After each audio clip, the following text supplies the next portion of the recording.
Listen to me. You don't let me out of here, I'm gonna kill you. I'm gonna take your life if you don't let me out of here. Okay? If you don't let me out of here, I'm gonna kill you. I beg your honor.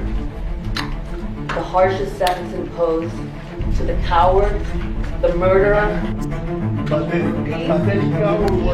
stability and of an entire family. That's why I killed him. Take him out, Judge? Like a baby. Joshua Jones, who's appearing for a bond hearing in South Carolina. Do you want to be screened for an attorney? Care. Mr. Jones. According to reports on January 28, 2012, Officer Sandy Rogers responded to a call about a suspicious vehicle in Eustis Park. Jones, who was in the vehicle, allegedly shot and killed her. Jones had reportedly fled into the park after murdering his pregnant girlfriend Casey Vice at their apartment in Augusta. He was arrested and charged with murder and possession of a firearm while committing a felony. As the judge read the proceedings at his bond hearing, Jones appeared disturbed and disorientated. If you do not understand the law that you're charged under, I'll be glad to explain the law to you. You have a charge of possession of a weapon during a violent crime and also a charge of murder. First, he seemed to respond to the judge's questions. Do you understand the charge of possession of a weapon during a violent crime? On that charge, if you're found guilty, it can carry a sentence of up to 5 years and or a fine in the discretion of the court. Do you understand the law pertaining to murder? But when the judge asked if he could afford a lawyer, Jones snapped. Do you have the income to hire an attorney on your own? Does it look like it? I don't know, sir. I don't have any idea. First, he refused the lawyer, then proceeded to growl and make hissing noises at the judge. Do you want me to screen you for an attorney? No. Can I hire your own? I don't need one.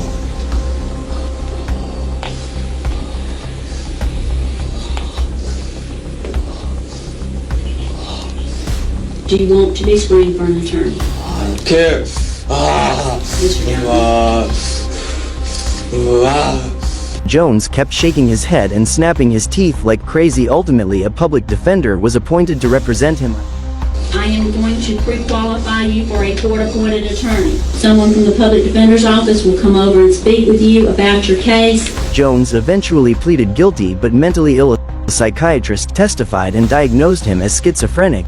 Due to his significant mental health history, Jones avoided the death penalty. He was sentenced to life in prison without the possibility of parole. The possibility is that you will not be able to bond out. Joshua Jones's wild expressions certainly aren't for the faint-hearted. But how does it compare to hailing Hitler in court? One day, my spirit will rise from my grave and you all know that I'll hit. Like in the case of Frazier Glenn Cross, a white supremacist accused of murdering 3 people in Kansas. But I do apologize for those who died. Thought they were Jews. I wouldn't have shot them otherwise. As reports on April 13, 2014, Cross, a former member of the Ku Klux Klan, shot and killed 3 people at a Jewish site in Overland Park. Do you recall saying that the Jews will remember my name? Oh, yes. Yes, indeed. Victims were 69-year-old William Corpin, his 14-year-old grandson Wright Underwood, 53-year-old Terry Lano. Police showed up quickly and took Cross into custody. One of the officers caught the whole thing on his body cam. One of them captured this dash cam video. Take a look. It shows Frazier Glenn Cross being arrested by Overland Park police. You can see he's surrounded by several officers. He said Cross asked for a celebratory whiskey after the shootings. He was even heard screaming Nazi slogans out of the back of the police car.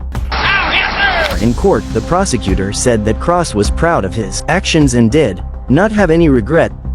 To decide the fate of a man whom the evidence shows to be a proud and remorseless killer who regrets only that he did not kill more people. He also pointed out that Cross was a known racist, as some of his interviews back in 2006. The only thing I ain't figured out is whether to hate all you Jews or just the Zionists. That's the only thing I ain't. And I hate you. You're a Jew and I hate you. And when the prosecutor questioned him about his motives, Cross lost his cool. So really this is about you being infamous is why you did it. No. Are you kidding? Are you kidding me? Cross, who was representing himself, shockingly said that God knew what he did was right and moral. If there is a God up there, God, you know that what I did and what's in my heart is righteous, is honorable, is moral. And therefore, God, you will reward me.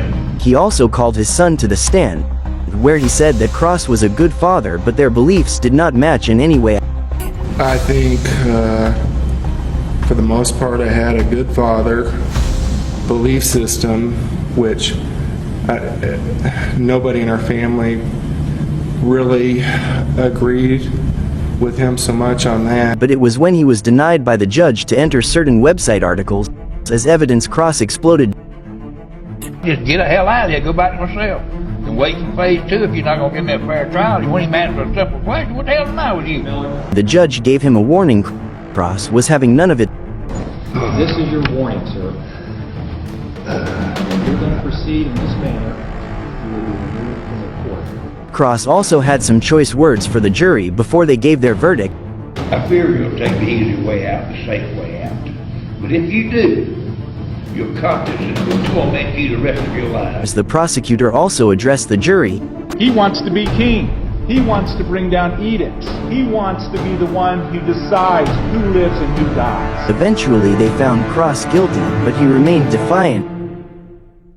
We, the jury, find the defendant guilty. At his sentencing, Cross admitted he shot the victims because he thought they were Jews. They were not. But I do apologize for those who died. I thought they were Jews. I wouldn't have shot them otherwise. He was ultimately sentenced to death by lethal injection. I find from the review of the entirety of the evidence presented in this trial that the jury's verdict should be and is affirmed. And for your conviction for capital murder, you will be transported to the Kansas Department of Corrections to carry out the sentence of death by lethal injection as provided.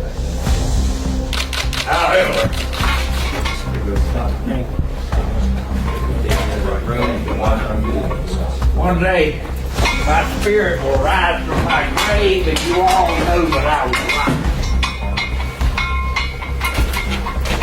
lying. Cross later died in 2021 while on death row at the age of 80. While Frazier Cross's anti-Semitic rants were truly shocking, how do they compare to the ghastly appearance of our next convict? This is Esteban Carpio, a suspect in the murder of a cop in Providence, Rhode Island. And convicted of killing a Providence police detective with his own service weapon, is going to federal court to try and get a new trial. According to reports on April 7, 2005, Carpio was brought into questioning for stabbing 85-year-old Meline G in a robbery gone wrong. During his interrogation at the Providence Police Headquarters, a detective left the room to get some water. Carpio alone, with Detective Sergeant James Allen seizing the opportunity. Carpio overpowered Detective Allen, grabbed his surface gun, and shot him twice before jumping from a 3-story window and fleeing the car. Carpio had asked for water. The 2 detectives that were in there with him, one left to get the water. Tragically, heard Detective Allen say, "I think he's going to kill me." By the time they broke it down, the officer was dying, and Carpio had jumped out the window. The whole police force jumped into action and a large manhunt ensued. Carpio's freedom was short-lived. He was arrested within the next hour.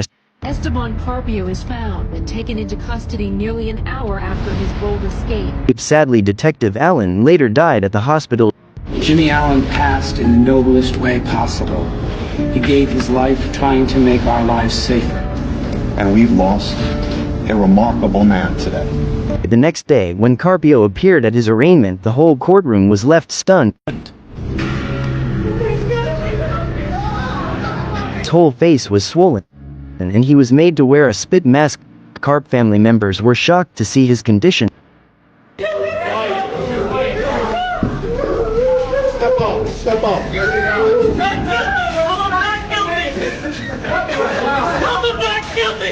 They accused the authorities of police brutality. Police brutality. He was mentally ill and he needed help and we couldn't get him and he didn't deserve this. FBI investigation concluded that police did not use excessive force and Carpio's injuries were from his attempted escape and subsequent arrest. There's no civil rights violation injuries are incident to arrest, meaning if he's fighting the police officers, the officers have the right to use whatever force necessary to subdue the subject. As the trial went on, Carpio's defense argued on the grounds of insanity, but prosecution witnesses said that the murder of my husband was a cold and deliberate action. The jury found that Esteban Carpio was not insane at the time of the crime. Ultimately, the jury rejected his plea and found Carpio guilty at his sentencing.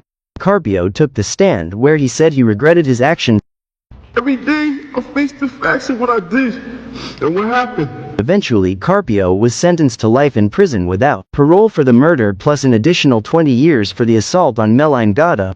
While Esteban Carpio's horrific appearance left the whole courtroom shocked, how does it compare to having a complete meltdown in court? Like in the case of Blanca Regalado, who's facing attempted murder charges in Florida.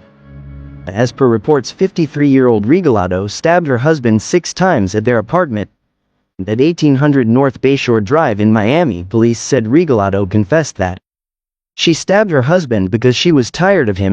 She did make spontaneous statements to our officers that she's tired of him, so she stabbed him, and he's a drunk. And when she learned her husband would make a full recovery, her response was, "No, I want him dead." At her bond hearing, the judge read out the charges. Good morning. You're being charged with attempted felony murder. Due to the severity of the crime, Regalado was denied bond. This is when she lost. No bond. Me tengo que ir a la cárcel así. Pero mi marido me pegó. Si él es que me rompió la pierna. Por favor, my husband broke my leg. Please, no, don't do that, Mom. No, please, don't do that. Don't do that. No, please, no. Time Regalado appeared calm as the judge addressed her hands. My husband broke my leg. She repeatedly pleaded with the judge but got little reaction. Eventually, Regalado was escorted out of the courtroom. Next day, she was back in court again. This time, Regalado appeared calm as the judge addressed her. Her hands were shaking, but she seemed sober and apologetic. I want you to listen. Don't say anything, just listen. Okay? Regal's attorney argued that this was a bondable offense. Your Honor, to my knowledge, that is a bondable offense, and to my knowledge, there's a standard bond of $10,000 for that charge. As to the request for bond, it is denied. The defendant remains with no bond. The judge was having none. Eventually, Regalado was denied bonding again and was sent back to prison. Although Blanca Regalado's meltdown was quite stunning, how does it compare to head-looking an officer in court? Let me go.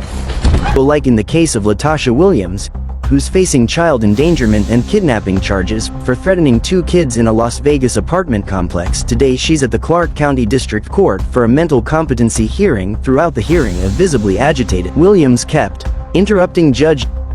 Dr. Sussman said that I was competent to stand trial. Dr. Sussman, you know. No, hold on a second. I'm not done talking. Eventually, Judge Glass sent her back to prison, Maine. Is she abandoned in custody? And I got kids and let me go. I got kids and responsibilities. Y'all, let me go. No, let me go. Let me go. Let me go.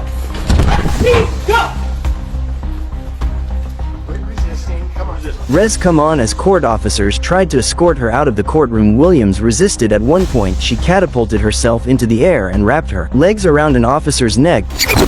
Let me go. Let me go. Let me go. Judge Glass pressed the emergency button and called for backup.